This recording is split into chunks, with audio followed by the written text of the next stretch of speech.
Hello, everyone. My name's Melissa Sweet. I'm so pleased to see such a wonderful turn up for this discussion. Thank you so much for your interest in the important topic of tackling healthcare, oral health inequities. I would like to acknowledge the country from where I am joining you, the country of the Mulakkadi people in southern Lutruwita, Tasmania. And I acknowledge all First Nations connected by this Zoom and all First Nations people participating in this webinar. I acknowledge your elders and ancestors and your long-standing care for communities, including for oral health and wellbeing. I also acknowledge the intersections between this topic and healthy country. Keeping people well and strong is good for country and vice versa. This is the first formal Croakey Live as part of our Medicare 40 Years project. It is also being held to mark Global Public Health Week, which kicks off today with the theme Fostering Peace as a prerequisite for equitable health. Croakey directors and members extend our warm thanks to participants, panel members and sponsors. The Public Health Association of Australia Oral Health Special Interest Group, Deakin Health Economics, and the Violet Vines Marshman Centre for Rural Health Research. And a particular thanks to the indefatigable Nguyen for so much help in organising, plus the 3 preview articles together with his colleagues. So if you haven't had a read of them yet, we will put the links in the chat. And warm thanks to Croakey Health Media Director Alison Verhoeven for chairing this discussion and for your long-standing work for health equity, Alison. We've put some housekeeping details in the chat, but just to reiterate quickly, please post the country from where you're joining and tell us who you are and your interest in this topic, why you're here. Croakey journalist Alison Barrett is live tweeting the discussion and will also write up an article from tonight's discussion. So please keep that in mind. If there's anything you want to remain private or you don't want quoted to you, please say, and that includes what you write in the chat. We will respect, of course, if you say this is not for including in the story, but you still want to raise it. And it's lovely to see some familiar faces online there. A reminder also that we're recording this session and plan to post it at croakey.org. The session concludes at 6, but members of the Croakey team will stay online afterwards for an informal debrief if anyone wants to chat afterwards. So over to you, Alison. Thank you very much, Melissa, and good evening to everyone. I'm joining from Ngunnawal country and Canberra as otherwise you might know it. I've had the pleasure of working with many of you over the years on a range of topics, including oral health, and really looking forward to this discussion tonight. Good oral health has a significant impact on our overall well-being and our quality of life. It affects our self-esteem, our ability to eat, to speak, to socialise, to participate in the economy. It's so critical to all of us, yet we don't include it in our general funding of the health system. We see it as something separate, something different.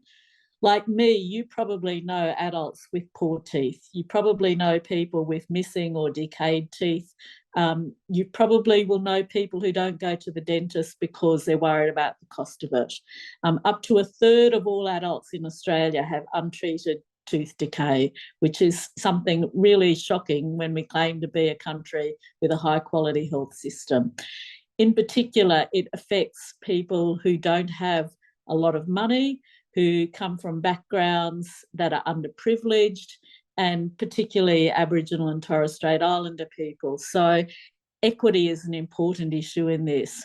So that's a very particular reason why in this year, the 40th anniversary of Medicare, we should have a discussion about health funding and about access, equitable access to oral health care. It's a critical opportunity for us to influence and to try and advance the health reform discussions which are taking place now, and particularly with the federal election coming up in not too distant future, 2025. It's scary, isn't it? Bring on 4-year terms. The report by the 2023 Senate Select Committee on Access and Provision of Dental Services in Australia provided some important insight into possible future directions that the government might choose to take. But so far, Minister Butler and colleagues have not made any commitments about ensuring universal access to essential oral health care. Held as part of Global Public Health Week 2024, as Melissa mentioned, this webinar will be solutions focused. Our panellists will be looking at what's working well and also what's not working well and coming up with some ideas about what we might do about it. I'm not going to take questions during the panellists' presentations, and because we've got a great number of people online tonight, we're asking you to post your questions in the chat session so that we can try and gather together the questions and run a meaningful discussion after our panellists have had the presentation. So any questions, please put them in the chat. Unfortunately, tonight, one of our panellists, Renee Blackman, who is from the Aboriginal and Torres Strait Islander Community Health Service in Queensland and is doing some really fantastic stuff in oral health. She's not able to join us tonight, but Melissa is going to share in the chat box some detail about the work that her organisation is doing, some really groundbreaking work, which I think you'll find very interesting. We are, though, joined by Abe Ropitini, who's the Executive Director for Population Health at VACCHO, the Victorian Aboriginal Community Controlled Health Organisation.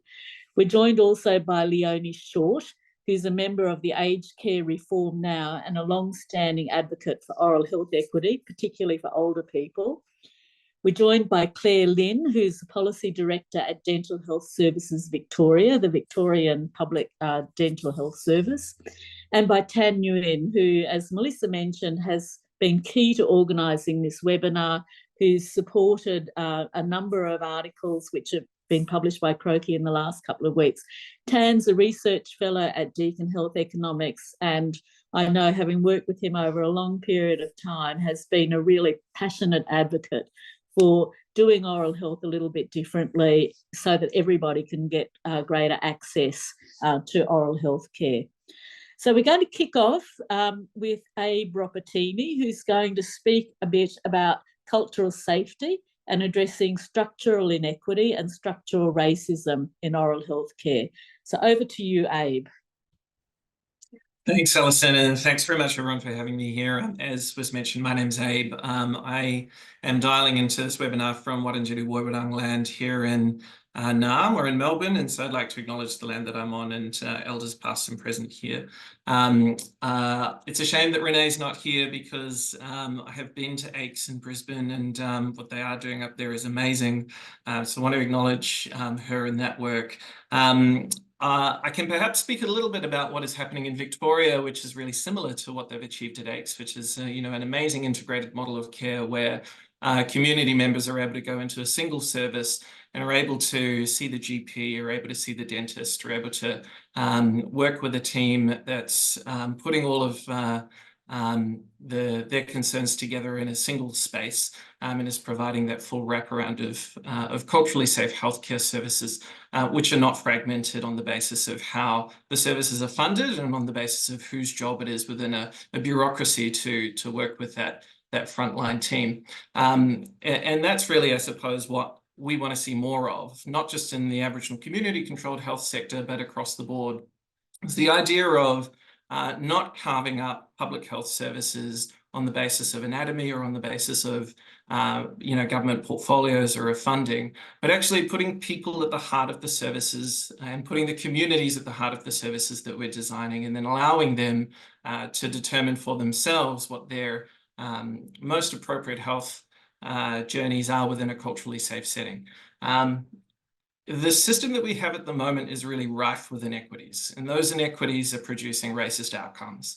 That's not me speaking there. That's the outcome of the Senate inquiry last year, which resulted in a report which was really aptly called A System in Decay. So it's not a secret, and it's timely for us to be having this discussion about how system reform, a really comprehensive system reform, needs to address equity first and foremost. Here in Victoria, we're working with a public funding model which prioritizes clinical volume and throughput over optimal patient outcomes. And that's really unacceptable for communities that require different things to be incentivized than the caseload of a dentist. The experience that people have when they walk into a clinic needs to be thought about when we're designing what should be rewarded and incentivized for all public health services, especially dental services. I find it terrifying going to the dentist. In particular, if you have experiences in the past of going to the dentist with bad teeth or with oral disease, you know how stigmatized that can be, and you know how often you can be judged for it when really it's the outcome of some pretty complex social determinants of health. And so achieving equitable outcomes in oral health starts with looking at the overall system and the drivers of those inequities at a structural level. I have no doubt that all of the people who are working in that public system are absolutely committed to health equity, but have their hands tied by the system that they're working within and the way that the funding flows. So we have to look at that. And we have to go back to a report here in Victoria from the Victorian Auditor General's Office from 2016, quite some time ago now, which actually hasn't really been implemented. But what it resulted in was a series of conclusions that said that the system is not at all focused on prevention or early detection or early intervention. It is focused on an ambulance at the bottom of the cliff model, where we are too reliant on dental chairs and too reliant on dentists, and not reliant enough on a balanced multidisciplinary team approach, which is finding things early and which is supporting people to stay healthy in the first place and then to get access to preventative care. One of the spaces where we are doing that really well is actually in the Aboriginal community-controlled sector, where we have Aboriginal health practitioners that are working in multidisciplinary teams with dentists and with GPs around what it is that we can do to prevent oral cancers and what we can do to apply fluoride varnish earlier and what we can do to get people booked into a dentist and a service that they trust. So what we'd like to see, in addition to the overall funding reform here in Victoria and with the Commonwealth, is also a prioritisation of core funding to Aboriginal community-controlled services to be able to directly employ oral health staff. And whether that is dentists and, alongside some infrastructure funding for more dental chairs and for bigger facilities, it could be that, but it could also be oral health therapists coming into work alongside Aboriginal health practitioners, and it could be working within a team where a family can come in and can have an Aboriginal health check and see the dentist all on the same day, or potentially could, during the course of an Aboriginal health check, have fluoride varnish applied. So there's a lot of ways that we can creatively, start to embed oral health care and preventative oral health care into the models of care that already exist. But it requires us to think of ways to allow those models to be made more flexible and for more of the oral healthcare professionals to be brought into it through core funding. So we'd like to see that. The other thing that I'd say is that we'd like to see an overall shift in narratives about how we talk about people's oral health care in mainstream settings of care. So you mentioned cultural safety, and I spoke a little bit before about how we need to think about people's experiences coming into settings of treatment and care. It's scary enough as it is, but it's even scarier if you're anxious about a potential interaction with racism. And it's even scarier if you know that people are interacting with you differently because you've identified as an Aboriginal person when you called up to make an appointment. We see that all the time. So within the funding model that I spoke about earlier, where the thing that's prioritised and privileged is volume and throughput, what often happens is when somebody calls up and they identify as an Aboriginal person, and that it's interpreted that because they are identifying as an Aboriginal person, that they are potentially at higher risk of not presenting for the appointment, a lot of services will try to negotiate with that person to come in at the end of the day, or to come in at a time that is less inconvenient to that service, because they perceive that Aboriginal people don't come in as much as non-Aboriginal people. So there's real issues around how the funding models that we have drive particular behaviours by services, which actually diminish our ability to achieve oral health outcomes that are optimal. And so how we challenge that is an overall funding reform problem, but it's also an overall question about how we talk about Aboriginal people in healthcare settings and how we bring our assumptions with us in mainstream spaces around how Aboriginal people are sometimes hard to reach. Some of the labels that I sometimes hear is that Aboriginal people have low health literacy, and as a result of all of this, they don't understand the importance of the appointment and are not likely to turn up. And it's a big challenge. We've got to actually challenge that narrative, change it, and start to prioritize populations that we all understand need to be given priority access to come in whenever they can, and need to be given additional support to be able to present at appointments with additional effort to remove some of those barriers. So that's the 2-minute spiel, Alison. We could go on forever, but I might throw back to you. Thank you very much, Abe. Very, very compelling statement. And I just wish some health ministers were on the line tonight and could hear that. But I know Alison Barrett will be doing her best to capture that in a very compelling article, which will reach their ears soon. Our next speaker tonight is Leonie Short. Leonie's going to speak about concerns for people in aged care and their carers in terms of their oral health and what we might do to address those. So over to you, Leonie. Thank you for allowing me to be in your presence tonight.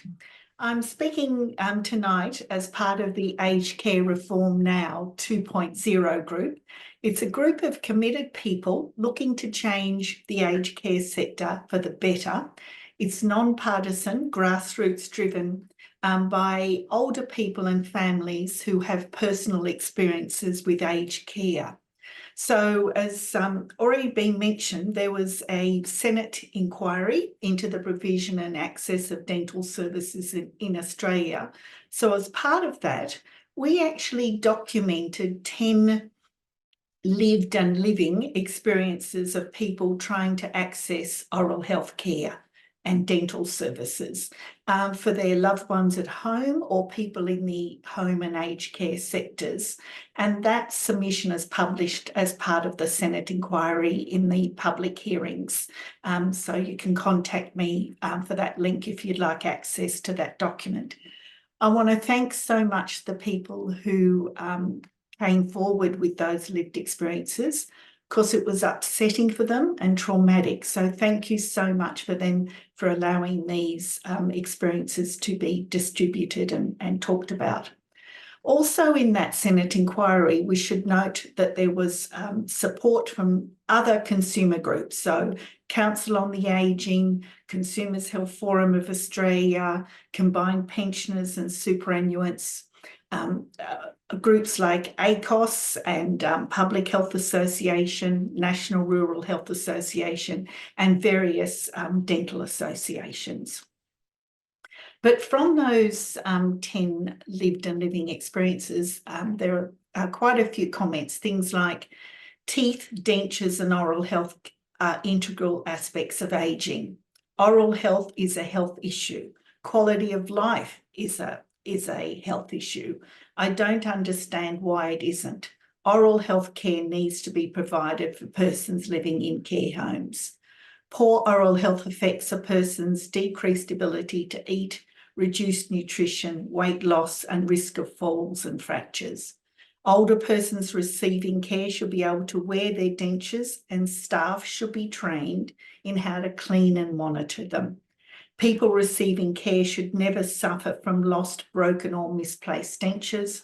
Oral health care needs to be provided for persons in hospital and for those living in care homes. Mobile dentistry options need to be provided for persons receiving care. The financial and emotional toll of lack of access to dental care and the treatment leaves carers feeling guilty and inadequate. And assistance for transport to and from dental practices should be considered as a strategy to improve oral health care. That's just some of the quotes from people's experiences. So we know it matters to the people, to older Australians, and it matters to me, obviously. So that's my first point. My second point is about the Royal Commission into Aged Care. And in that Royal Commission, which the final recommendations came out in early 2021, there were 5 specific oral health recommendations. And of those 5, 3 haven't been looked at really at all. So recommendation 38, residential aged care to employ or retain allied health professionals, including oral health practitioners. Nothing there. Recommendation 60, establish a senior dental benefit scheme for people who live in residential aged care or in the community. Nothing there. Recommendation 114, immediate funding for education and training to improve the quality of care, including oral health. Nothing there. Recommendation 19, urgent review of the aged care quality standards, in particular best practice oral care, with sufficient detail on what these requirements involve and how they are to be achieved. Pleased to say that the strengthened draft Standard 5 was released in January 24, and it is a big improvement from the older standards. So we have some action there. And then lastly, recommendation 79, review certificate 3 and 4 courses to consider including oral health as a core competency. Now, I'm pleased to say that the Minister for Skills and Training, Senator Brendan O'Connor, has been fantastic here. There have been updates to the certificate 3 and 4 course training packages. That was in 2023. There were updates to the oral health skills units and also oral health skill units put into existing training packages. So in summary, I think the Minister for Skills and Training has probably done more than the Minister for Health and the Minister for Aged Care combined. So well done there. But that's our only movement. And my last point that I wanted to talk about, and this is my experience as a life member of the ALP, is that people often ask, why haven't we had any traction in trying to get better oral health care? My answer to that question is that to get funded programs up, we actually need support of the trade unions as well as from members and ministers of Parliament. As members of the ALP, trade unions exercise influence through their payment of affiliation fees to the ALP. Now, in dentistry, as 85% of dental services are provided in that non-unionised private sector, the dental industry lacks the strength of numbers and influence with the Australian Labor Party. And we lost a lot of that momentum, unfortunately, over the scandals with Craig Thompson MP and the Health Services Union over 10 years ago, and we've never regained any momentum in that space. So my suggestion, in order to garner that industrial support, coalitions need to be forged with the public sector health unions, as well as other unions who have a vested interest in improving the skills or conditions of their members. And in this regard, I say that nurses, aged care workers, disability support workers, teachers, childcare workers, they're the sorts of groups that I think coalitions need to be made with. And also the state and territory public dental service directors, the dental professional associations, and the peak consumer and health organisations also need to reach out to those trade unions with whom they share common interests. So just the final tips and takeaways is that family members and loved ones value oral health and they want action on oral health. Number 2, we want more action on the recommendations from the Royal Commission into the safety and quality of aged care. And the last one is that we want to, I'm suggesting, form coalitions with trade unions to have more influence for funded programs for oral health with the federal Labor government. And I'm open to questions afterwards. Thank you very much. Thank you very much, Leonie, and particularly for tips on how we might do some public health advocacy even better. I think all of us tonight joining are keen to find ways to do things a little bit differently so we can make a difference. Just a reminder, Leonie mentioned that she's happy to take questions, as I know all our panellists are. If you want to put your questions in the chat, we're monitoring those and we'll make sure your questions are raised in the question time at the end of this session. Our next speaker tonight is Clare Lynn. Clare is from Dental Health Services Victoria. She's the policy director there, and she's going to speak to us about the pathway to universal access and the types of election commitments which might make that feasible. Over to you, please, Clare. Thanks, Alison. At DHSV, we're really keen to see a commitment to have oral health included in universal health coverage through Medicare. And really simply, it's about treating the mouth like the rest of the body and ensuring disease that can be prevented is as early as possible. But we also recognise that that pathway is not going to be straightforward and it's not going to be overnight. And so we're talking about some really practical steps that could be taken to get us towards that place. So firstly, what we've been discussing is using existing buckets of Commonwealth funding and enhancing their utilisation. So two key parts of that. The Child Dental Benefits Schedule, which many of you will be aware of, is a funding stream of close to $1.4 billion for eligible children in Australia. Unfortunately, access and utilisation of that program sits below the 40% mark and has since its inception. And so we'd love to see actions taken by government to increase that utilisation through socialisation of the program, targeted efforts with priority populations, because we know equity of access is a real issue, and streamlining consent processes, considering opt-out consent processes in the public sector. We're up to the 5th review of the Child Dental Benefits Schedule, and so the 5th review that was released last year has a lot of those recommendations contained within it, so implementation of a lot of those would go a long way. The second available bucket of Commonwealth funding that exists is the Federation funding agreements for adult public dental services. So that agreement that Commonwealth Government has with each state and territory is tended to be on an annual agreement since it started previously the NPA, now the FFA. And those annual agreements really limit the ability to service plan. It hampers workforce recruitment and retention efforts. So really welcomed the extension to a 2-year FFA agreement most recently, but something like a 4-year agreement, something aligned with forward estimates, would go a long way to ensuring sustainability of services and recruitment and retention. We know that that's already a big challenge in the public dental sector. So that's kind of using existing buckets of funding that are there. The next piece is thinking about where do we go next towards that universal pathway. And the public dental services that states and territories do provide that sort of current safety net system for children, for largely concession card holders and other priority populations. There's slight variation between each state and territory.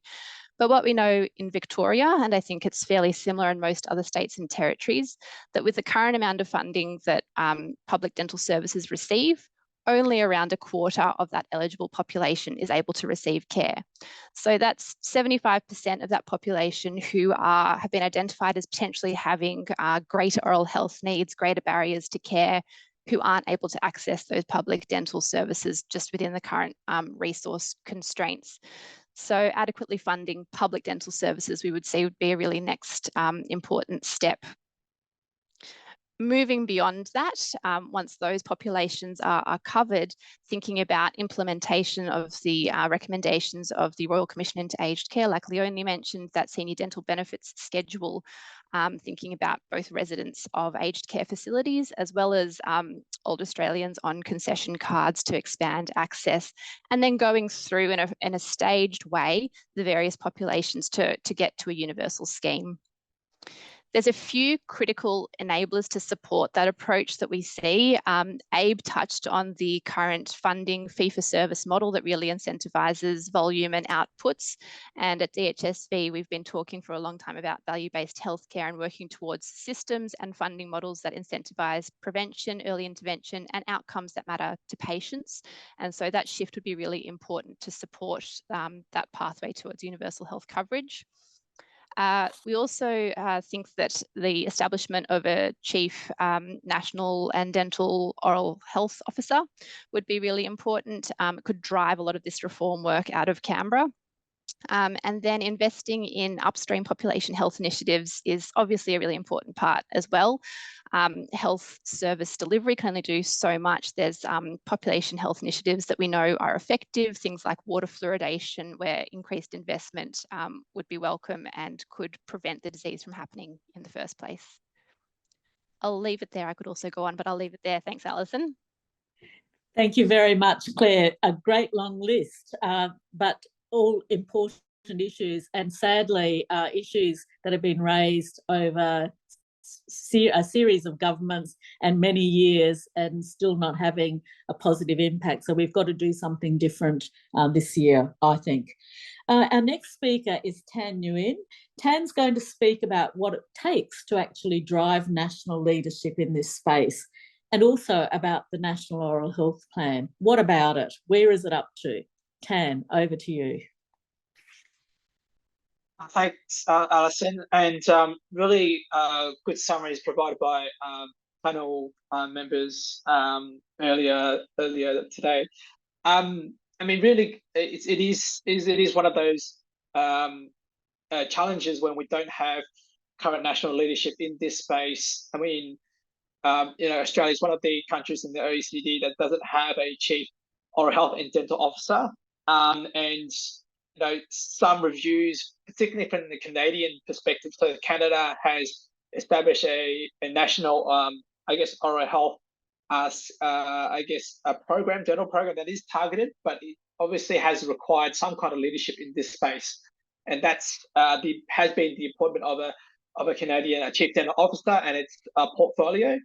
And so one of those challenges is trying to advocate for at a national level and to government that this is an important strategic area of work that can be adopted fairly quickly. It's quite a small budget allocation, so I think some of the recent parliamentary budget costings has been about the 1.7 million in the first year, so the 2024-25 year, and it will grow and expand depending on the scope of its work, and expansion potentially into the provision and funding of oral health services as well. Of course, it's more than just funding reform. So we know that cost and funding allocation is important, particularly in the public dental sector programs developed by the state and territories. We know that there are ways in which we can be innovative. So we know that for example, in the United States, we've seen non-dental professionals providing preventive oral health services, and that's one way in which we can improve population coverage that has a prevention focus on oral health. And these can include, for example, and Abe has touched on it, the provision of fluoride varnish to help prevent tooth decay. We also know that there are other medicines that are quite important to help divert children from ending up in hospitals as well. So the use of silver diamond fluoride. But we haven't really had within governments, current understanding that oral health is a government responsibility, and so trying to, put forward interventions that is cost effective is often met with roadblocks in terms of its assessment and its merits in the primary care sphere. So that's one way in which we can drive initiatives where we can improve population coverage and with a prevention focus, and it doesn't necessarily require services being provided at the dental clinic. And I guess the other one, and where we're at with the National Oral Health Plan, so we currently have an expiring plan. So Australia's National Oral Health Plan expires this year. One of those recommendations is to establish a Chief Dental and Oral Health Officer's Office. And so it would be a shame and a missed opportunity, in particular in this current budget, to not have that on the table. And of course, what it does also mean is that we currently would need, and I would imagine it would be in its best interest for Australians to have the next National Oral Health Plan being developed, and also have contributions from all consumers and stakeholders in terms of what that next oral health plan looks like for the next 10 years. So yeah, I'll end it there, and I'll hand it back to Alison. Thank you very much, Tan. Look, we've really covered a lot of ground tonight, and I've picked up a few questions through the chat as we've been going along. The child dental benefit schedule was one which was mentioned both by Clare and by Tan. And we note that while there's actually $1.4 billion of funding available, only 40% of that is being used, although about 80% of children are actually eligible for the scheme. I'm going to throw to Charles Maskell-Knight, and sorry, Charles, for putting you on the spot, but you were one of the people making some comments in the chat. Could you reflect a little bit on that, and what can be done to turn that situation around so that that funding is actually used more effectively? Well, I don't think it's a question of using it more effectively. I mean, if what we're trying to achieve is to have people get access to dental services, then the fact that 40% of children who are eligible aren't getting access, it's because they're getting access through another funding route. So if you're eligible and you don't have private health insurance, you're a fair chance of using the child dental benefit schedule. If you're eligible for the child dental benefit schedule and your family have got private health insurance, it's a choice between your parents and your dentist whether to use private health insurance or not. Now, I don't know why dentists would prefer to get their money from private health insurance rather than the government, but clearly that's what they do. So the fact that there's sort of all this money allocated but isn't being spent doesn't mean it can be somehow shanghaied away to be used somewhere else. I think the real issue with the child dental benefit schedule is probably the children who are eligible and don't have private health insurance and don't use it. And there's a piece of work to be done there to try and work out why that is and what can be done, and clearly better promotion to those people would be helpful. I think I'll leave it there. Thank you, Charles. Abe, I might throw this one to you as well. So you mentioned in your presentation the work that you've been doing at VACCHO to ensure that the funding bucket doesn't actually drive whether care is accessed or not. So how do you get around those issues where there's a child dental benefit scheme available, but that funding may not be being used? How do you ensure that your population maximises their eligibility and use of a scheme like that? It says that we never want the onus to navigate, or the job of navigating any of these funding models to sit with the patient and their family.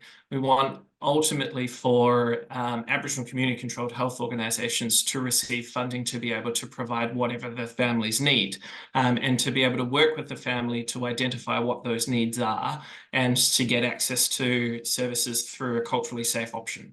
So from our perspective, we advocate very heavily for outcomes-based funding models, where the self-determination of Aboriginal community controlled organisations and Aboriginal people is promoted through allowing the organisations to develop the capability to deal with whatever the community are telling them is a priority.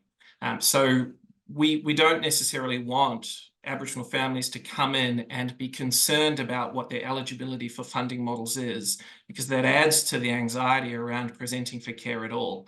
In fact, at the moment, we have a scenario in Victoria where Aboriginal people are actually fee exempt from the mainstream public dental funding scheme They don't have to pay out of pocket if they're presenting for general dental care, but there is a perception that they will be asked to pay for services, even though they don't necessarily need to under the eligibility criteria in the model. And so they don't present in many cases because of the anxiety around that. They would rather come in for a conversation within the Aboriginal community controlled setting. And then it's up to us to support them to navigate that system. So at the moment, there's a huge amount that sits on families and individuals to navigate an overly complicated pathway. With priority populations, what we need to do is recognise the trust that communities have in their service providers that they control. So in the case of the VACCHO sector, it's an easy solution to provide outcomes-based core funding to our organisations. And actually, governments have agreed to do that anyway under the National Agreement on Closing the Gap, and the second priority reform under that, which is to strengthen the community-controlled sector and trust us to know the communities that we exist to serve and provide core funding for us to close the gap. Thanks very much, Abe. And look, I'm going to throw to Clare as well on this topic. Clare, I know DHSV have organised their services using a value-based model for at least some of your clients. How are you able to navigate those sort of complex funding arrangements that Tan talked about, particularly around, that sort of mix of funding with child dental benefit schedule, with, their funding that's available under the adult funding program? How do you use those funds, or how can you reorganise your services such that you can use those funds but still strive for an outcomes focused health service? It's a good question. I think there's a few things at play. So we have been lucky in Victoria to have the investment in a school dental program of over $300 million a couple of years ago. And so that's created additional capacity in some respects to provide care for children in public schools. Obviously, COVID did occur just after that was announced, so that's hampered some of the efforts there, but that has certainly helped and potentially helped to provide some additional capacity for adult patients as well. But I think that in terms of moving towards outcomes, we've done some pilots at DHSV where we've just taken the opportunity to change the way that we provide care. So it's been looking at models of care, recognising that patients can benefit from prevention, early intervention, oral health education before they actually get in the dental chair to have treatment.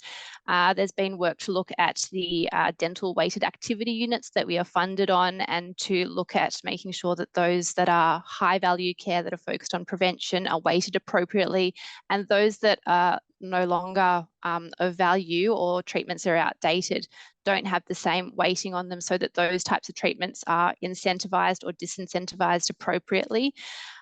There's also been work to start to measure health outcomes in patients. So when we talk about the outcomes that matter to patients rather than just that activity and throughput, we've been doing some work that was done with the International Consortium for Health Outcome Measures to develop a standard set of oral health outcomes and start measuring how patients' oral health is, how is it impacting their quality of life at the start of treatment. So are they able to eat, drink, sleep, conduct the daily activities of living? So looking at those as outcome measures, and somewhere that we'd really like to get closer towards measuring those over time rather than just the activity. Thanks very much, Clare. Leonie, I'm going to throw to you now. You've heard some cautions around the effectiveness of the child dental benefit schedule, yet you're supporting potentially a seniors or an aged care funding system, a special bucket of money for that. Do you think, or what do you think you can learn from the experience around the child dental benefit schedule to ensure that if government was to give you or to answer your call for that aged care funding, how can you ensure that that's actually used wisely and doesn't just go into consolidated revenue like the CDBS seems to be? Yeah, great question. I think from my experience, and I live here in Ipswich in west of Brisbane, and I worked in regional areas, particularly in regional Queensland, There are many older people don't have access to the private health insurance that some families may. And also, I don't think that the transport for the person from the care home to the dental practice or clinic is a big issue. So we still need to sort of look at that. Whereas with children, it's a bit much easier to get kiddies to a dental clinic than an older person or somebody in a wheelchair. So I think you've got some areas, a reason why the need is greater for older people. And as we saw from our lived experiences, their families and older people know that oral health is such an issue. When I was at the public hearing, though, I asked that there be money put aside for a communication program to actually, I suppose, sell or promote the program, because I think just like I think it was Abe when he started saying, you know, he doesn't like going to the dentist, we need to address and talk about the trauma-informed approach to oral health care. So we need to say, we know you've had some bad experiences. We know you're not regular attendees.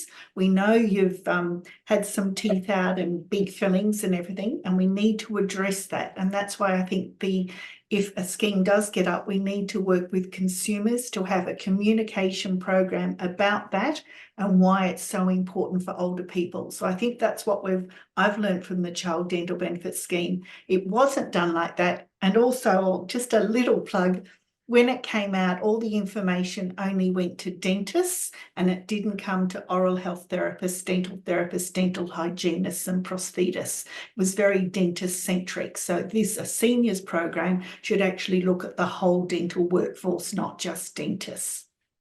Thank you very much, Leonie, and that's a beautiful segue to the next person I was going to target with some questions, and that is Tan.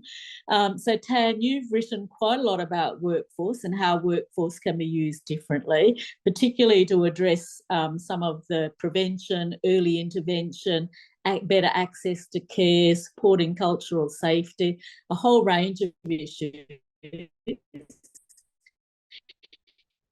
In our chat, there's to what extent have you thought about working with people outside of the oral health professions, so outside of the oral health therapists, the dental hygienists and others? To what extent are you working with them? So that's first part of the question. And then the second part of the question is, what resistance have you had from the mainstream dentist sector, I guess, to this idea of wiser use of workforce? And a third part of a question, and I'm happy to repeat these as you go along if you like, there's been some chat in the questions also about use of technology and how that might improve access. What role do the various professions in oral health play in maximising use of technology? Thanks, Alison. So I guess in terms of flexibility, so I guess a good example is that currently the child dental benefit schedule is only applicable, can only be reimbursed by registered dental practitioners. So there's already a barrier there. That doesn't necessarily encourage innovation in terms of education with the non-dental health professionals. And we know that, you know, there's a number of pilots that's happened across Australia showing that, you know, non-dental health professionals like general practitioners, Aboriginal health practitioners, you know, can provide, you know, preventive dental services that would be able to address issues around access. And that is probably one way that we could go. The other one in terms of, you know, considering the funding bucket is that, you know, a lot of the considerations around the fee-for-service model that we currently have isn't necessarily having an economic evaluation lens. So, you know, we don't have current processes that consider, for example, what is the value of 6 monthly dental checkups. And one of the articles that I've published there, you know, we know that there isn't any evidence in around the cost effectiveness of 6 monthly checkups, for example. So there's value in thinking about what types of services should be included and what's the what's the intervals that those services should be done, and who could be the provider of those services. And then the other one, Alison, and the third point, Alison, can you just refresh me on that one, please? Was about technology. So I've yes, seen technology. messages in the chat around use of drones, use of online dental examinations.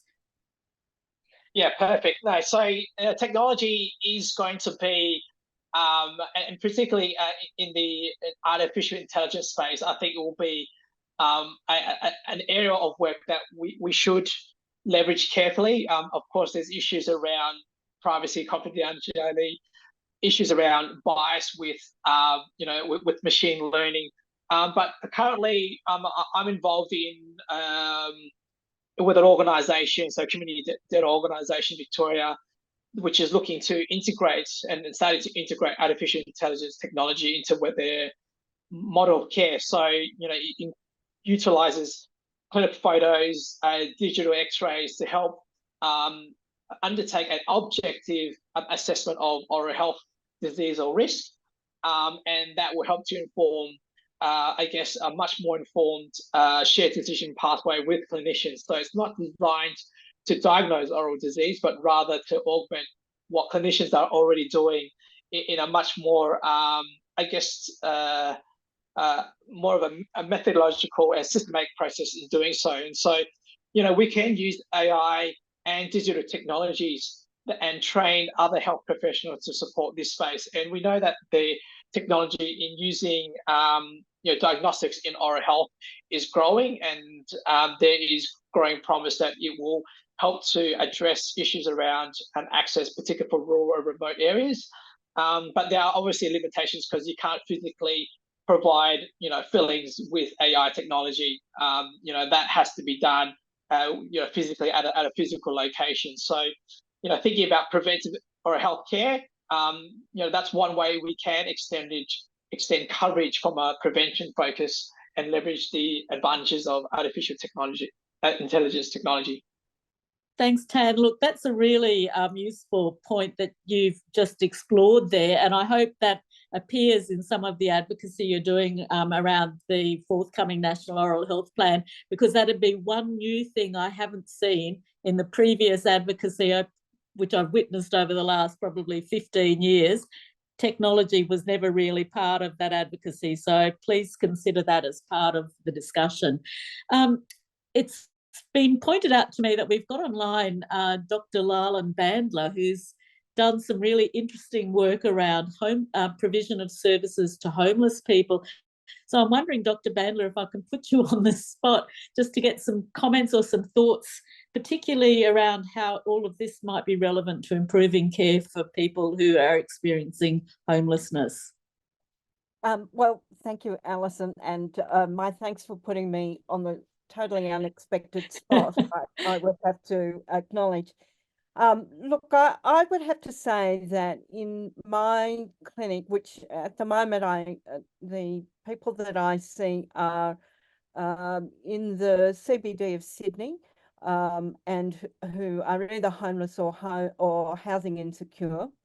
I would have to say that I was just, as I was sitting listening, I was trying to think of a single patient that I've seen who does not need significant, not just a bit of a filling here or there, but significant dental care.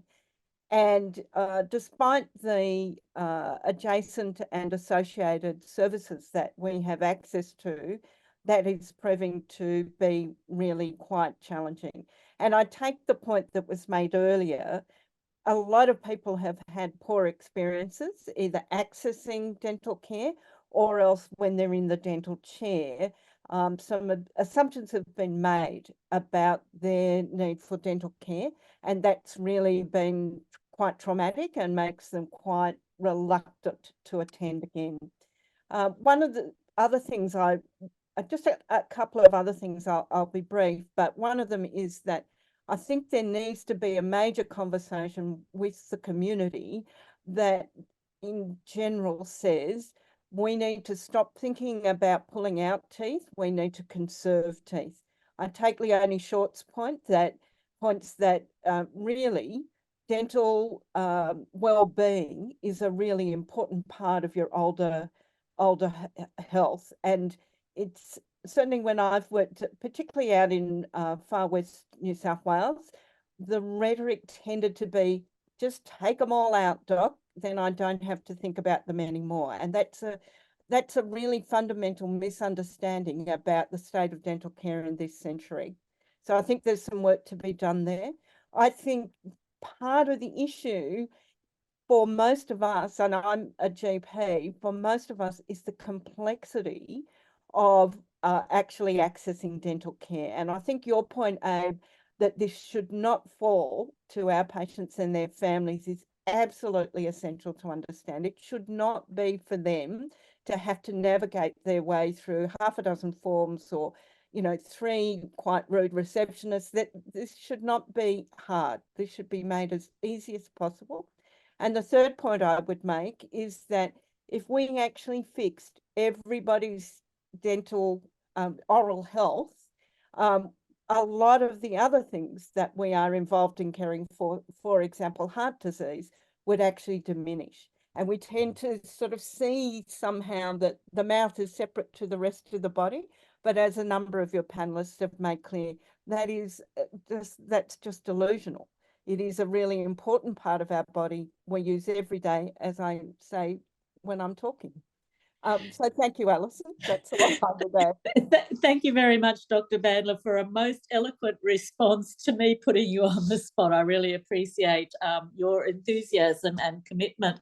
I've got one more person online who I'm going to put on the spot too, and that is Dr. Leslie Russell, who has written very widely on oral health matters over the years.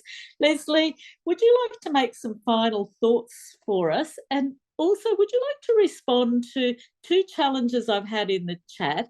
One is that we haven't talked enough tonight about social determinants of health.